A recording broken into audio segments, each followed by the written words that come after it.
La sincera declaración de Vladimir Putin. Señor presidente, muchas gracias. El 24 de febrero del 2022, cuando empezó el conflicto en Ucrania, usted dijo que tuvo que actuar de esta manera porque llegó a la conclusión de que Estados Unidos, con la OTAN, podría iniciar un ataque sorpresa contra su país. Y para los estadounidenses esto parece una especie de paranoia. ¿Por qué cree que Estados Unidos podría lanzar un ataque sorpresa contra Rusia? No es que Estados Unidos tuviera intención de lanzar un ataque sorpresa contra Rusia. Yo no dije eso. ¿Esto es una tertulia o una conversación seria? Aquí tengo una cita, gracias. Es una conversación seria. Bueno, como es una conversación seria, su formación fundamental es de historiador, ¿no? Sí, así es. Entonces, si me permite, voy a dedicar 30 segundos o un minuto para hablarle un poco del trasfondo histórico. Por favor, por supuesto. Pues mire, ¿cómo empezaron nuestras relaciones con Ucrania? ¿Cómo surgió Ucrania? El Estado ruso comenzó su historia como país centralizado en el año 862. Este se considera el año de la creación del Estado ruso. Por aquel entonces, los habitantes de Novgorod, una ciudad al noroeste del país, invitaron al príncipe Rurik de Escandinavia, de los varegos, para que gobernara en su territorio. En 1862 Rusia celebró el milenio de la creación del Estado. Y en Novgorod hay un monumento dedicado a este aniversario. En el año 882, el sucesor de Rurik, el príncipe Oleg, que básicamente hacía de regente del hijo menor de Rurik, y Rurik ya había muerto para aquel momento, llegó a Kiev. Oleg destituyó a dos hermanos que al parecer habían sido miembros de la comitiva de Rurik. De esta manera, Rusia comenzó a desarrollarse teniendo dos centros, uno en Kiev y otro en Novgorod. La siguiente fecha muy significativa en la historia de Rusia es el año 988. Se trata de la cristianización de Rusia, cuando el príncipe Vladimir, bisnieto de Rurik, cristianizó a Rusia y adoptó la religión ortodoxa, es decir, la variante oriental del cristianismo. A partir de este momento, el Estado centralizado ruso comenzó a consolidarse. ¿Por qué? El territorio unificado, los vínculos económicos, un idioma y, después de la cristianización de Rusia, una fe única y la autoridad del príncipe. Comenzó a formarse el Estado ruso centralizado.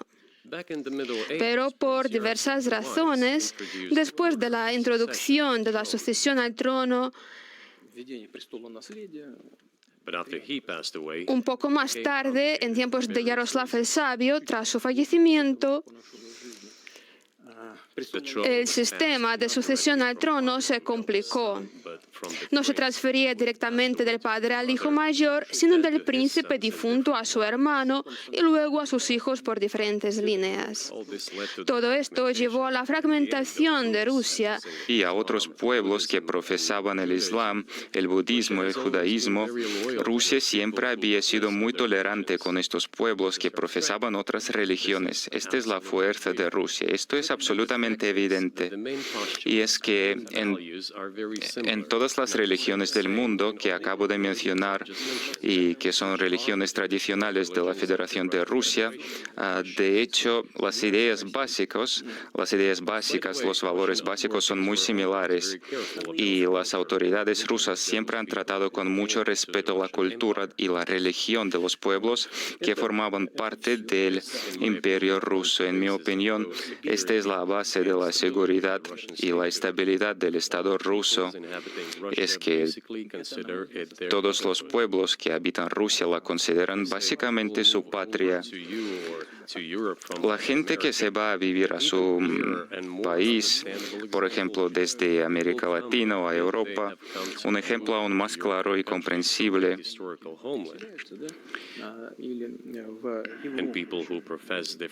y la gente que profiese diferentes religiones en Rusia consideran a este país como su patria, no tienen otra.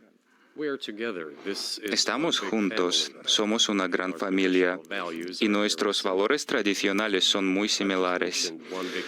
Cuando dije es una gran familia, es cierto, pero cada uno tiene su propia familia y esta es la base de nuestra sociedad.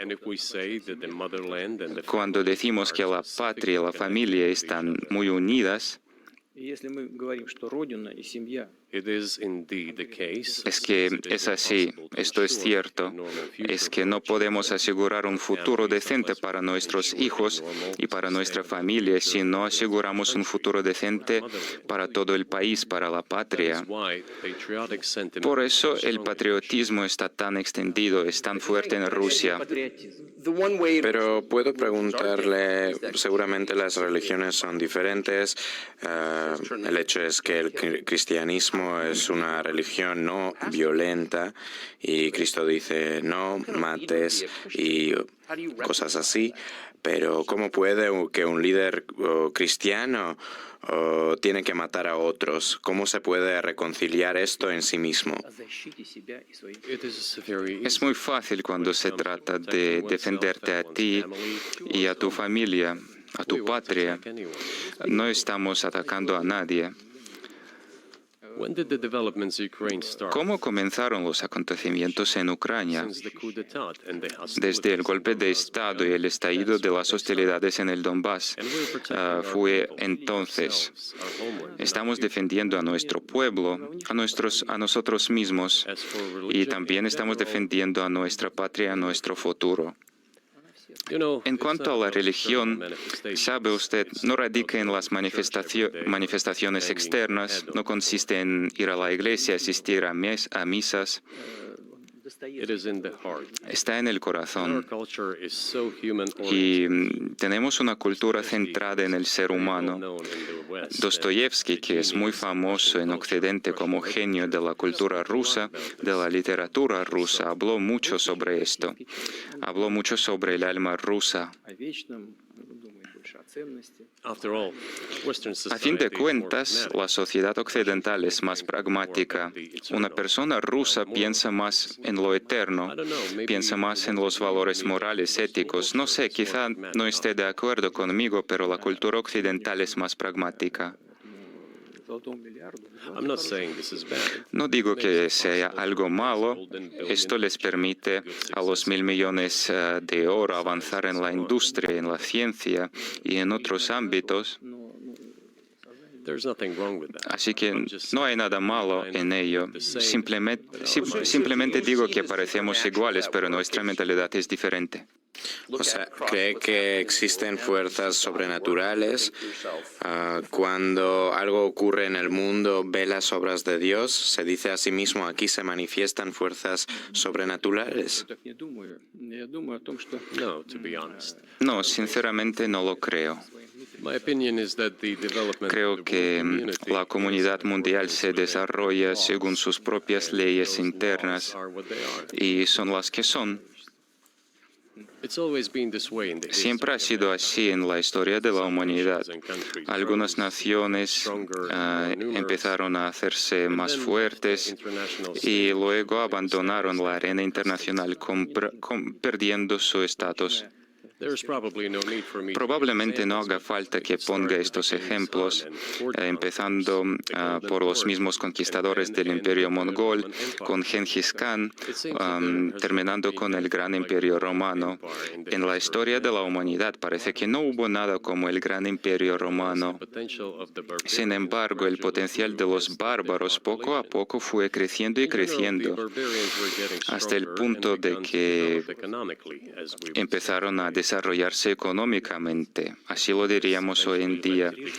Y esto llevó al colapso del Imperio Romano y del régimen impuesto por los romanos. Sin embargo, tardó casi 5 centurias para que el imperio se desmoronara. Así que son los procesos de transformación que están pasando ahora a un ritmo mucho más rápido.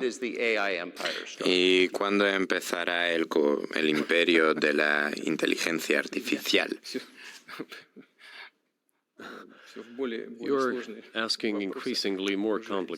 Me está sumergiendo en preguntas cada vez más complejas. Para responderlas hay que ser un experto en el campo de los macrodatos, en el campo de la inteligencia artificial. La humanidad afronta muchas amenazas y la investigación en el campo de la genética y también se trata del campo militar. Ahora dicen que Elon Musk ya ha implantado un chip en el cerebro de una persona. Aquello pasó en Estados Unidos. ¿Y qué opina de esto?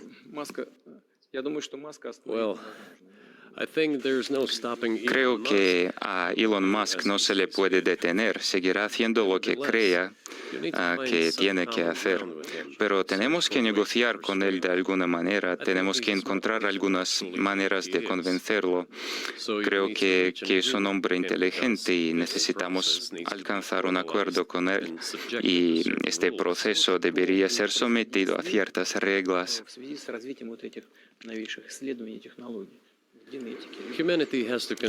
La humanidad, por supuesto, debe pensar en lo que le puede ocurrir como consecuencia del desarrollo de las tecnologías genéticas o inteligencia artificial.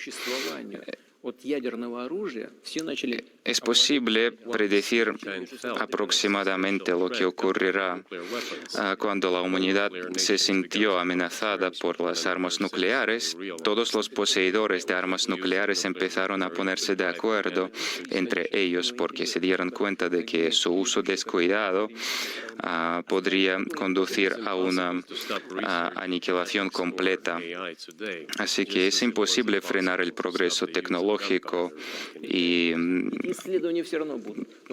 tampoco fue posible detener el uso de la pólvora hace centurias.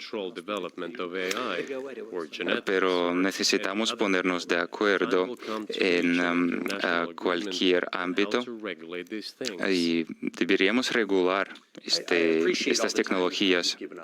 Muchas gracias por su tiempo y la última pregunta, creo. Hablemos de Evan Gershkovich, de 32 años. Es un periodista estadounidense encarcelado ya más de un año en Rusia. Quiero preguntarle, ¿estaría dispuesto a liberarlo como gesto de buena voluntad para que lo podamos llevar a Estados Unidos?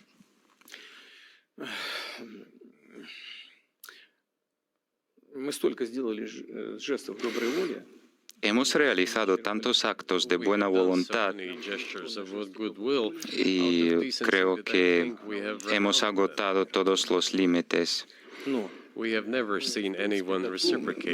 Nadie ha respondido nunca a nuestros gestos de buena voluntad, pero en principio estamos dispuestos a hablar de que no descartamos la posibilidad de hacerlo si hay gestos de respuesta por parte de nuestros socios. Cuando digo socios, me refiero en primer lugar a los representantes de los servicios de inteligencia. Están en contacto entre ellos y discuten este tema. No tenemos ningún tabú para no resolver este problema. Estamos dispuestos a resolverlo, pero hay ciertas condiciones que se discuten a través de canales de asociación entre los servicios secretos. Me parece que es posible llegar a un acuerdo. Claro que todo esto ocurre durante mucho tiempo. Un país atrapa a un espía, lo detiene, después lo cambia por otro, por otra persona. Por supuesto, no es asunto mío. Pero creo que no es un espía, es solo un niño y puede que haya violado sus leyes, pero no es un espía y no está espiando en absoluto. Tal vez caiga en otra categoría. Quizás sería injusto pedir a otra persona a cambio de él. Sabe usted, podemos interpretar de diferente forma qué constituye un espía, pero existen ciertas cosas previstas por la legislación. Si una persona obtiene información secreta, esto puede ser calificado como espionaje. Esto fue lo que él había hecho. Había recibido información clasificada y lo hizo de forma oculta. Así que, no sé, quizá había sido involucrado y tomando en cuenta este hecho, es espionaje. Y este crimen fue comprobado, es que había recibido la información. Si fuera alguna fabricación, algo no comprobado, no habría constituido la agenda. Pero fue tomado en flagrancia. ¿Qué es esto entonces? Pero sugiere que trabajaba para el gobierno estadounidense, para la OTAN, o simplemente ejercía labor periodística que no debería haber llegado y obtuvo información que no debería llegar a sus manos.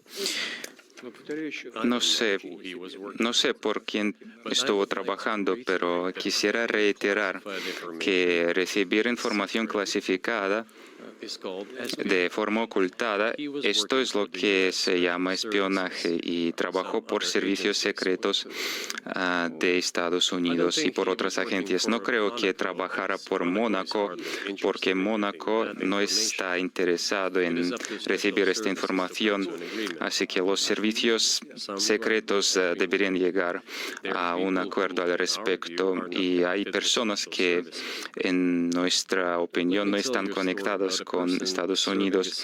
Déjenme contarle una historia sobre una persona que ahora está en Estados Unidos. Se trata de una persona que, partiéndose de sentimientos patrióticos, mató a un criminal en una de las capitales europeas. ¿Sabe qué hizo en el Cáucaso durante aquella época? No quisiera decirlo, pero lo haré. Él ponía nuestros soldados, nuestros militares, y luego conducía un coche atropellándolos. Así que, ¿qué tipo de persona fue? Pero hubo una persona, un patriota, que lo mató en una de las capitales europeas. Así que no sabemos si lo hizo adrede, voluntariamente. Evan Gershkovich no hizo nada de esto. Es una historia completamente diferente. Él hizo otra cosa, cometió otro crimen. No es solamente un periodista, reitero, es un periodista que recibía información confidencial de forma oculta. Y además estoy hablando sobre otras personas controladas por las autoridades estadounidenses. Existe un diálogo entre los servicios especiales, servicios secretos, y esto debería resolverse de forma profesional y tranquila. Así que deberíamos dejarles que hagan su trabajo. No descarto que este señor, el señor Gershkovich, pueda regresar a su patria. A fin de cuentas, no tiene sentido mantenerlo encerrado en una prisión rusa. Así que pensamos en cómo podemos resolver este asunto. Estamos dispuestos a conversar y además el diálogo se está llevando a cabo y hubo bastante ejemplos de éxito en esta dirección. Pero en todo caso deberíamos llegar a un pacto, a un consenso. Muchas gracias, señor presidente. Espero que lo dejen en libertad. Yo también quisiera que regresara a su casa. Por fin, estoy sincero, completamente sincero, pero déjeme decirlo otra vez, el diálogo continúa y cuanto más divulguemos las cosas de esta calaña, más difíciles serán de resolver. Y sinceramente quiero saber si es verdad sobre el tema de la guerra. Quisiera saber si quiere responder por razones o no, por razones estratégicas, pero le preocupa que el conflicto en Ucrania puede desembocar en algo mucho mayor y mucho más grave, y entonces llamará al presidente de Estados Unidos y dirá, ¿vamos a negociar? Ya lo dije que jamás nos hemos negado a negociar. Estamos dispuestos a hacerlo. Se trata de la parte occidental y de Ucrania, quienes se niegan a hacerlo. Ucrania es un país satélite de Occidente. Esto es evidente. De verdad, no quiero que suene como una injuria, pero entendemos lo que está pasando, ¿no? La ayuda financiera se trata de 72.000 millones de dólares y Alemania, siendo el segundo país más importante en términos de ayuda. Sí, seguro. Así que hay muchos armamentos, así que ustedes deberían decirle a Ucrania que deje de hacerlo y que se sienta a la mesa de diálogo. Y usted ya lo ha dicho, sabemos que a Ucrania le impidieron firmar la paz a instancias del ex primer ministro británico. Por eso le pregunto, ¿por qué no aborda estos asuntos directamente con Biden, que controla la administración de Zelensky en Ucrania? Si la administración de Zelensky en Ucrania se negó a negociar, supongo que lo hizo siguiendo las instrucciones de Washington. Ahora bien, si en Washington ven que es una decisión equivocada, que la abandonen, que busquen alguna excusa que sea sutil y no ofensiva para nadie, que busquen otra solución. Nosotros no tomamos estas decisiones, ellos tomaron esta decisión, pues que la abandonen. Así es. Sin embargo, fueron ellos los que tomaron esta mala decisión, este error. Así que ellos mismos deberían rectificar esta situación. Solo quiero asegurarme de que le he entendido. Usted quisiera buscar una solución a lo que está pasando ahora mismo en Ucrania mediante negociaciones. ¿Es así? Cierto, pero ya lo conseguimos. Creamos un gran documento en Estambul que fue rubricado por el jefe de la delegación ucraniana. Su firma está en un extracto de este acuerdo, no en todo el documento, sino en un extracto. Puso su firma y luego dijo, estábamos dispuestos a firmar y la guerra habría terminado hace mucho tiempo, hace 1 año y medio, pero el señor Johnson vino y nos disuadió y así perdimos la oportunidad. Esto fue lo que dijo. Bueno, la perdieron, cometieron un error, pues que vuelvan a este acuerdo. Así de fácil. Pero ¿por qué nosotros tenemos que preocuparnos y corregir los errores de otros? Entiendo, usted podría decir que fue nuestro error porque intensificamos nuestras acciones y decidimos usar armas para detener esta guerra que comenzó en el 2014, pero vamos a remontarnos aún más atrás. Ya he hablado de esto. Lo acabamos de discutir. Regresemos al año 1991, cuando se nos prometió que la OTAN no se ampliaría. Remontémonos al 2008, cuando se abrieron las puertas a la OTAN. Volvamos a la Declaración de la Independencia de Ucrania, en la que se declaró un Estado neutral. Y volvamos al golpe de Estado en Ucrania en el 2014. No tiene sentido continuar, ¿no? Podemos hacer rodar eternamente esta bola hacia adelante y hacia atrás. pero ellos dejaron de negociar. Fue un error, pues que lo arreglen.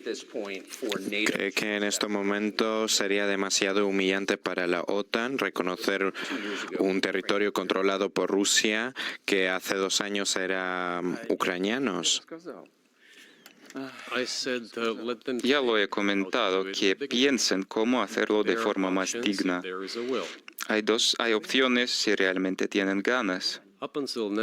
Hasta ahora han estado haciendo ruido, gritando, es necesario lograr una derrota estratégica para Rusia, una derrota en el campo de batalla, pero ahora al parecer se dan cuenta de que esto no es fácil de hacer y no estoy seguro de que sea posible. En mi opinión es imposible por definición y que nunca sucederá. A mi juicio, ahora se han dado cuenta de que los que controlan el poder en Occidente. Así que deberían pensar en qué hacer en el futuro. ¿Y está listo a decir a los dirigentes de la OTAN, enhorabuena, ustedes han ganado, mantengamos la situación tal cual como está? Sabe usted, es el tema de las negociaciones que nadie quiere llevar con nosotros, o para ser más precisos, si quieren hacerlo, pero no saben cómo. Sé que quieren hacerlo. No es que lo vea, sino que lo sé ciertamente, pero no entienden cómo llevar a cabo las negociaciones. No fuimos nosotros los que lo hicieron, son nuestros oponentes, así que ahora deberían pensar en cómo revertir la situación. No estamos en contra. Sería gracioso si no fuera tan triste.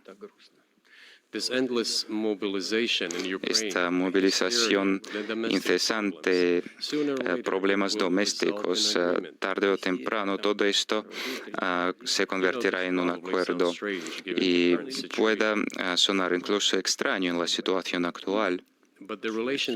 Pero las relaciones entre los pueblos se recuperarán de todos modos.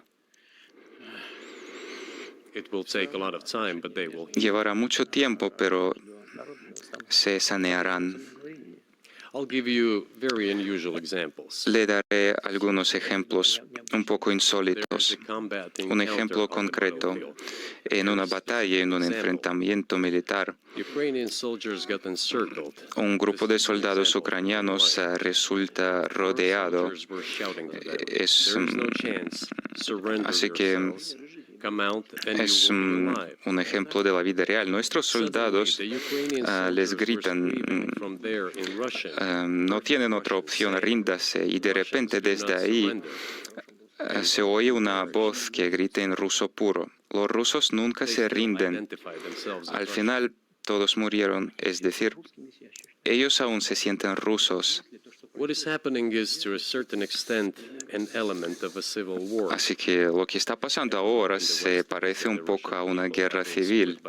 Es que el pueblo ruso ha sido separado por fuerzas externas, pero serán reunidos. No dejará de pasar. Pero ¿por qué las autoridades ucranianas ejercen presión sobre la Iglesia Ortodoxa?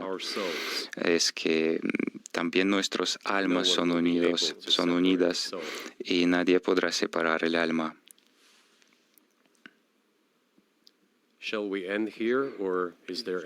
¿Deberíamos terminar aquí o nos queda algo más? Creo que todo está bien. Muchas gracias, señor presidente. Hemos escuchado la entrevista que Vladimir Putin concedió al periodista estadounidense Tucker Carlson. El mandatario abordó la operación especial militar de Ucrania, la multipolaridad, las relaciones con los países occidentales y China, entre otros asuntos.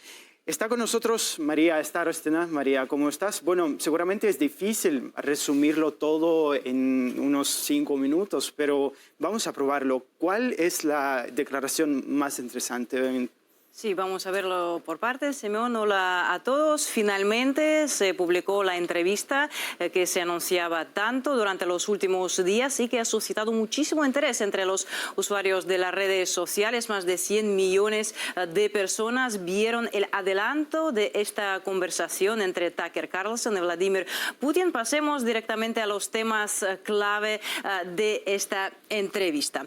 Por supuesto, el conflicto ucraniano ha sido uno de los temas clave de la entrevista. Vladimir Putin aseguró que la guerra fue comenzada por Kiev en 2014 con sus ataques contra la gente de Donbass y que el objetivo de Rusia es poner el fin a esta guerra. Insistió en que la operación militar especial rusa es un intento de detenerla. En varias ocasiones el líder ruso se refirió a la posibilidad de las negociaciones entre Moscú y Kiev. Dijo que finalmente las dos partes llegarán al acuerdo y en lo que se refiere al diálogo concreto, Putin dijo que durante las negociaciones en Estambul hubo un avance significativo en este ámbito, pero fue socavado mediante las órdenes desde Occidente. Vamos a escuchar lo que dijo literalmente. Rusia aún no ha logrado sus objetivos en la operación militar especial en Ucrania, porque uno de ellos es la desnazificación, es decir, la prohibición de todo tipo de movimientos neonazis. Esto se discutió durante las conversaciones en Estambul a principios del año pasado. Las negociaciones no terminaron por iniciativa nuestra. En cuanto retiramos nuestras tropas de las afueras de Kiev, siguiendo el consejo de mis colegas de Francia y Alemania para llevar a cabo negociaciones, inmediatamente los negociadores ucranianos tiraron a la basura todos nuestros acuerdos. Y entonces se prepararon para una confrontación armada prolongada con la ayuda de Estados Unidos y sus satélites de Europa. Bueno, pero la conversación parecía amistosa, incluso en un principio bromeaban, decían si esto es una entrevista seria o es una charla de televisión. Entonces hubo también momentos donde repasaba precisamente Vladimir Putin la historia. Exacto. Al principio de la conversación defendieron que se trata de una conversación seria y no un show político. Y entonces Vladimir Putin intentó explicar al periodista estadounidense pues la esencia de las relaciones entre Rusia y Ucrania, un poco pues contando de la historia de las relaciones ruso-ucranianas, enfocándose en el periodo cuando aún se podía evitar el conflicto, la confrontación. Subrayó lo que ya decía en reiteradas ocasiones. Aquí lo podemos ver. Estados Unidos engañó a Rusia prometiendo que no habría expansión de la OTAN hacia el este, pero esto sucedió 5 veces.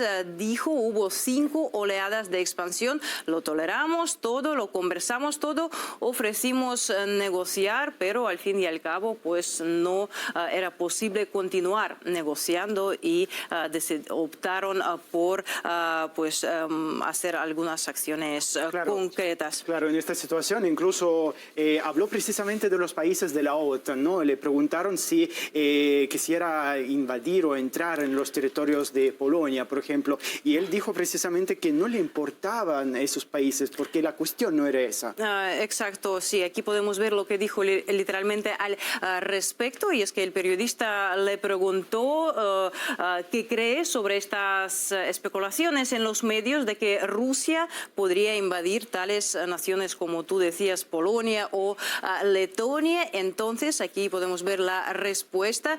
Él dijo que Rusia despliega sus tropas solo bajo una condición: si Polonia comete un ataque contra Rusia. ¿Por qué? Porque su país no tiene interés alguno en Polonia ni en Letonia. La única condición es el ataque contra el país, o sea, la cuestión de la seguridad. Y exacto, como tú ya te referiste, Simeón, este tema del envío de armamento por parte de Occidente, también pues varias veces abordaron este asunto clave.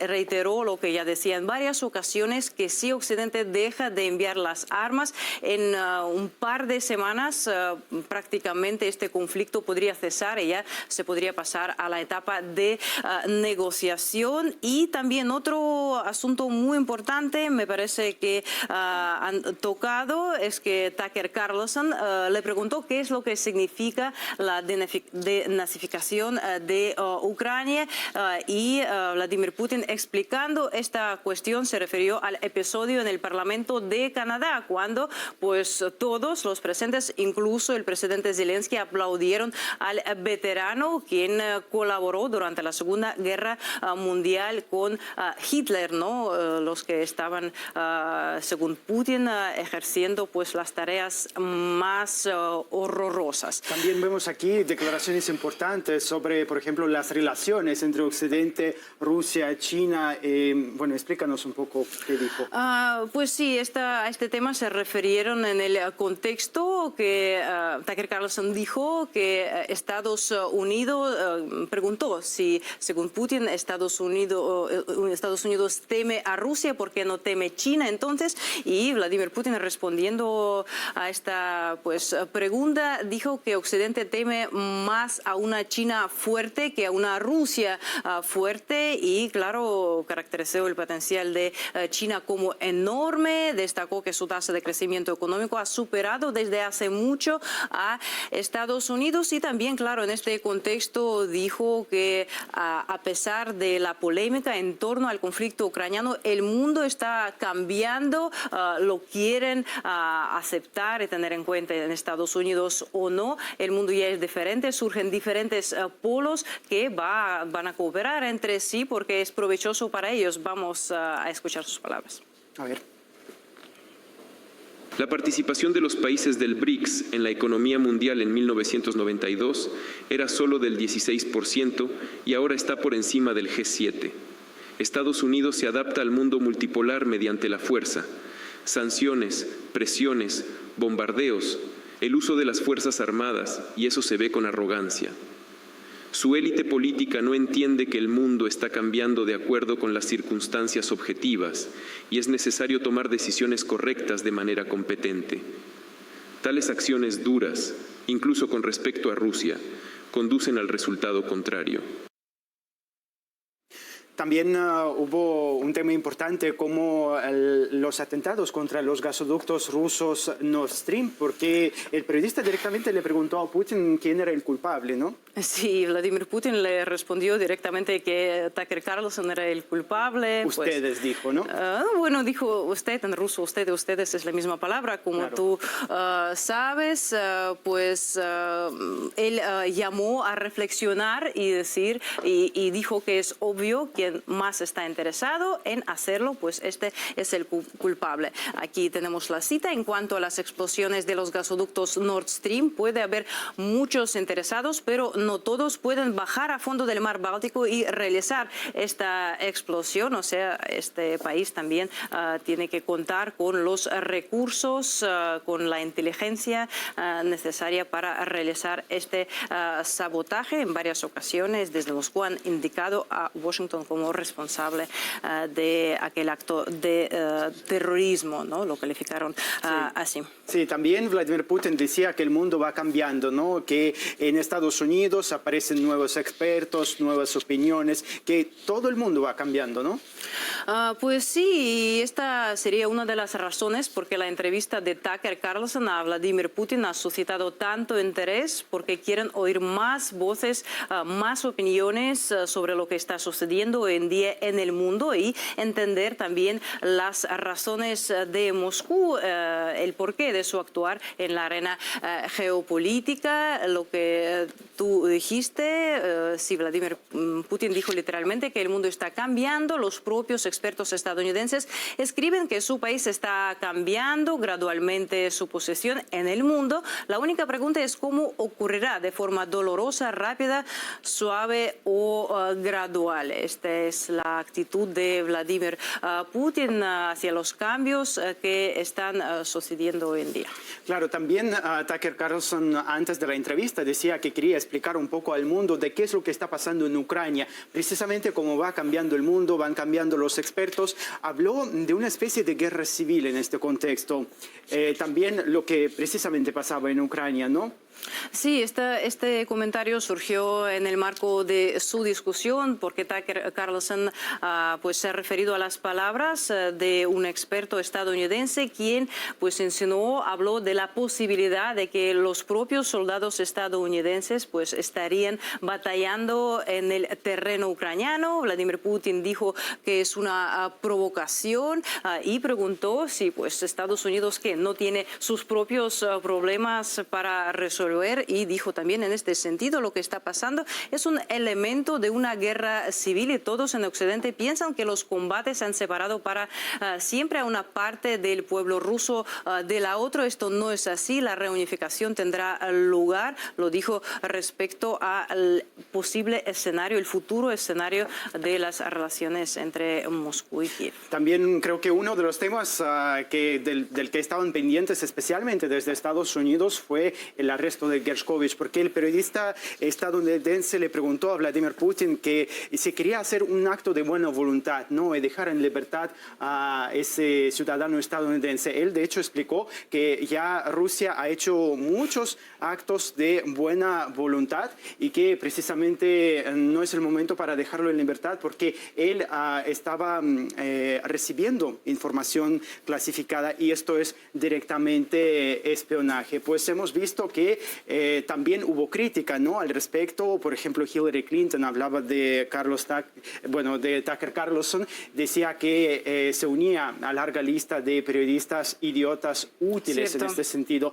Pero aquí hay que destacar que pues en 2 horas han podido explicar un poco la situación en Ucrania de por qué esa operación especial que Rusia está realizando y también de las relaciones entre Occidente, porque incluso pues explicaba desde el principio Vladimir Putin que históricamente Rusia ha hecho todo lo posible para acercarse a Occidente, para tener buenas relaciones, para tener amistad. Sin embargo, pues le rechazaban, ¿no? En todas las ocasiones. Efectivamente, Vladimir Putin, de hecho, ha destacado los puntos clave, ¿no? Ha explicado las razones de este conflicto, de las razones del comienzo de la operación militar especial. Son las cosas que tal vez desde Moscú se ven de manera bastante clara, pero la audiencia de Tucker Carlson, bueno, y de otros medios estadounidenses, por supuesto, posiblemente no lo tenían en consideración y ahora tienen esta posibilidad de reflexionar, de pues obtener la información de primera mano y pues hacer sus propios resúmenes, ¿no? Claro, también será interesante ver las reacciones porque les prometían incluso sanciones desde la Unión Europea.